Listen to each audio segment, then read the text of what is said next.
Hello students, I am Shashi, your biology teacher. Good morning, how are you? Today I am going to discuss about structure and function of two conducting tissues, xylem and phloem.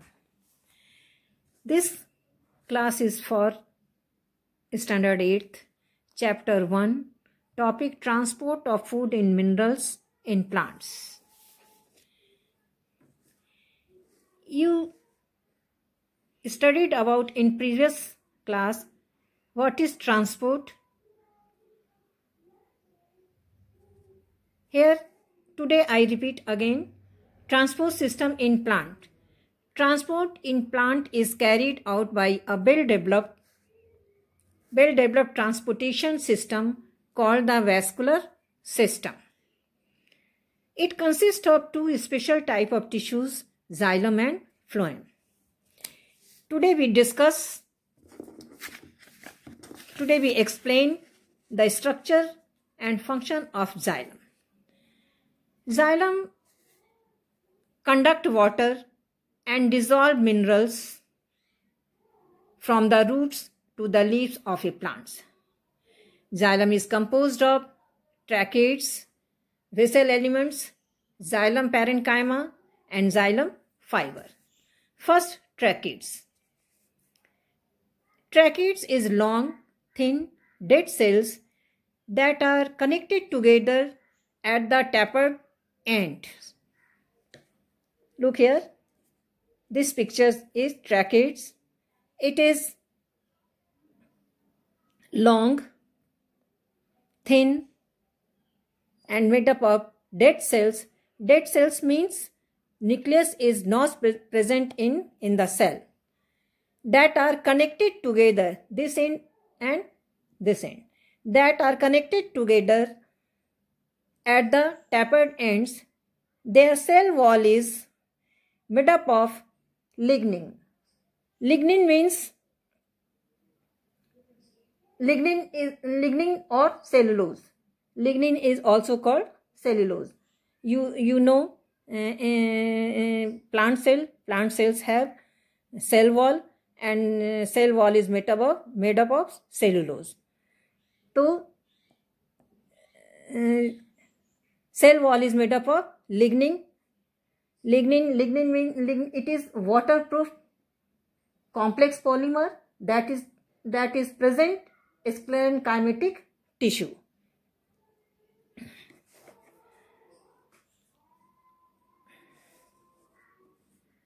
Clear?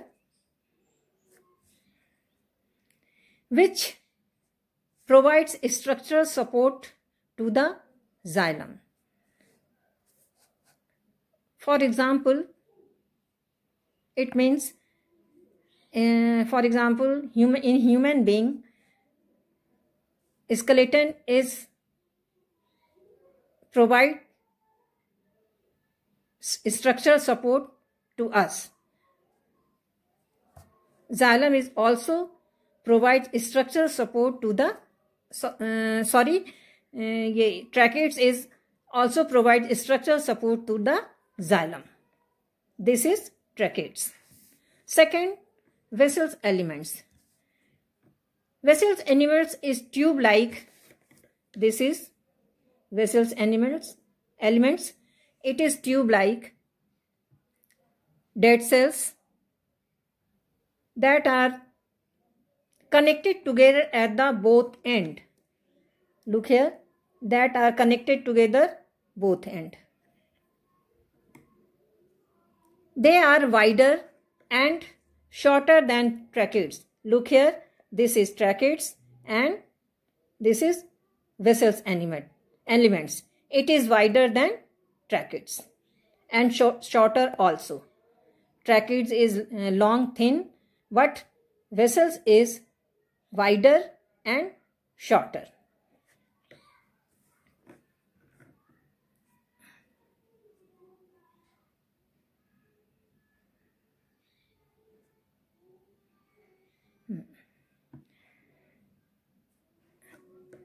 I repeat again. Vessels animals is tube-like dead cells that are connected together at the both end. This is that are connected together both in this end and that end. They are wider and shorter than tracheids. Wider and shorter than tracheids. The end of the cells contains perforation plate. This end of the cells contains perforation cells, means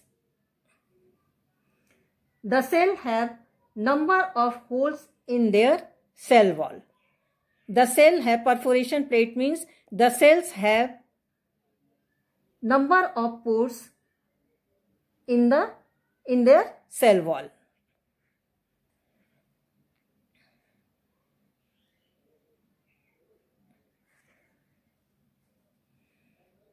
Which allow water and dissolved elements to travel between cells.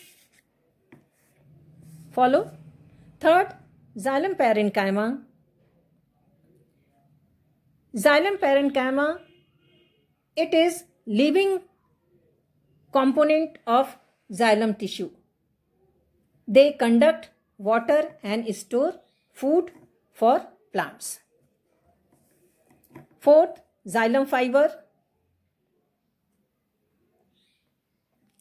Xylem fiber are sclerenchymatous fiber and connect with tracheids and vessels.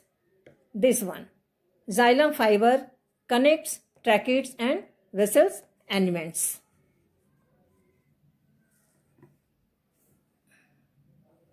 They provide strength to the xylem vessels.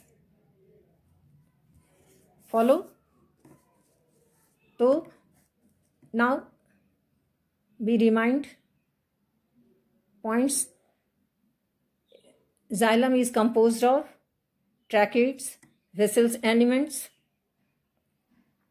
xylem parenchyma and xylem fiber. Second conducting tissue is phloem. Phloem is found in all parts of the plant.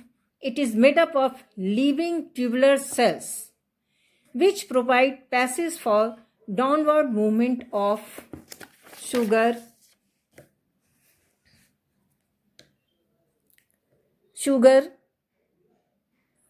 organic compound and minerals as plant sap. Plant sap means solution, as a solution, by the leaves to the other parts of the plants.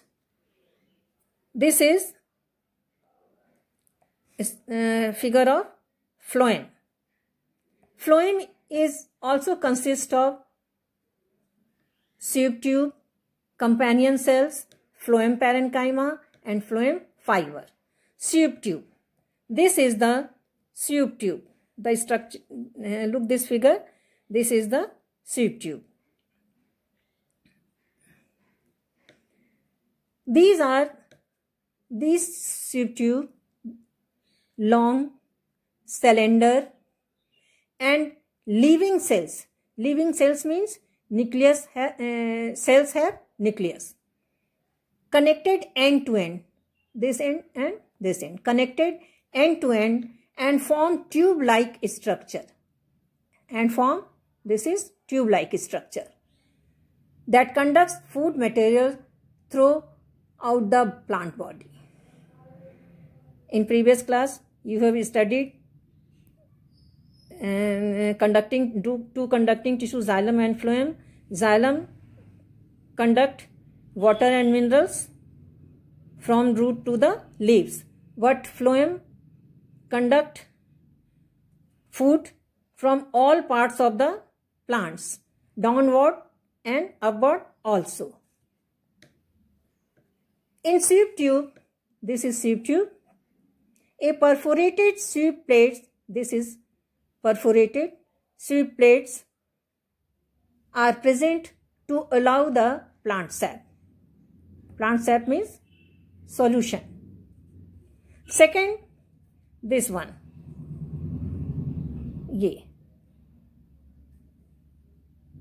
this one, companion cell. These cells are specialized parenchyma cells located out or alongside or located outside. This is sweep tube.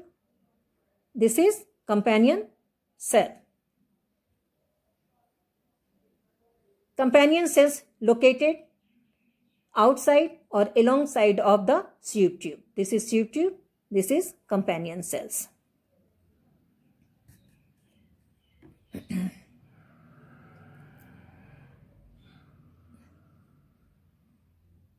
Outside of the sweep tube. Companion cells help in absorption of material to transport.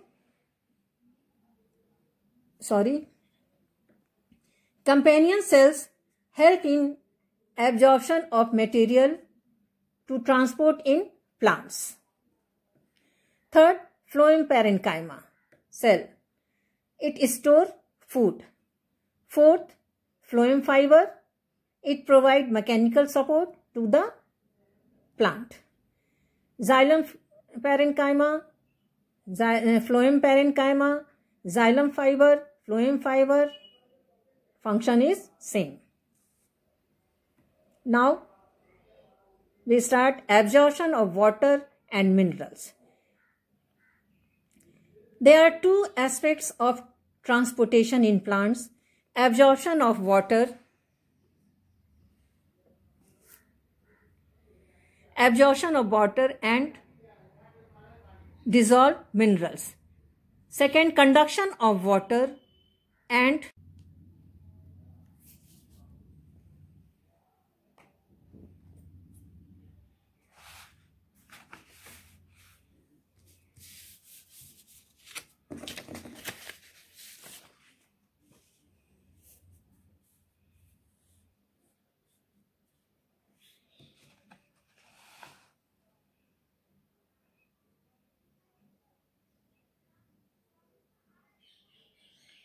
absorption of water and minerals.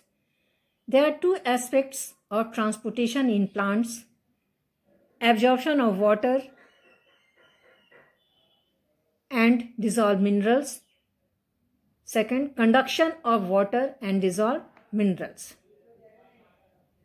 Diffusion and osmosis are the two important physical phenomena that lead to carry out both the process of transportation in plants. Osmosis, we already discussed in previous class. What is osmosis? The movement of water molecules from a region of higher concentration to the region of lower concentration through semi-permeable membrane.